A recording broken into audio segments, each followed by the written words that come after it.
তখন নজর দেওয়ার সময় পান না। তবে ঝর্ণার উপরে তার আস্থা আছে। জয়ের খুব ঘনিষ্ঠ বন্ধু।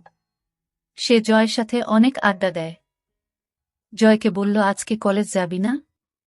জয় উত্তর দিল, না মা, তেমন কিছু নয়। জয়ের মা আর কথা বাড়াল না। সে বলল, ঠিক আছে, আজ আর কোথাও যেতে হবে না। টেবিলে খাবার দিচ্ছি, তুই খেতে আয়। ঝর্ণা ডাইনিং রুমের দিকে রওনা হল। জয় পিছন থেকে তার মা। অবাক চোখে জয় দেখল ওর মাকে। মাথার মধ্যে আবোলতাবোল চিন্তা জেঁকে বসল জয়ের। পরক্ষণেই মনে হল, ও এসব কি ভাবছে। ফোন ধরল। কি রে জয়, কি খবর? তুষার আজকে কলেজ নাকি কিছু বুঝতে দিল না। ঝর্ণাও টের পেল না যে সকাল থেকে তার জয়ের চিন্তার জাল ছিন্ন হল। জয়। এই জয়। হ্যাঁ মা, বলো। আমি স্মের ছাদে, তার রুমের বাথরুমের ছাদ থেকেও যাওয়া যায়। জয় এক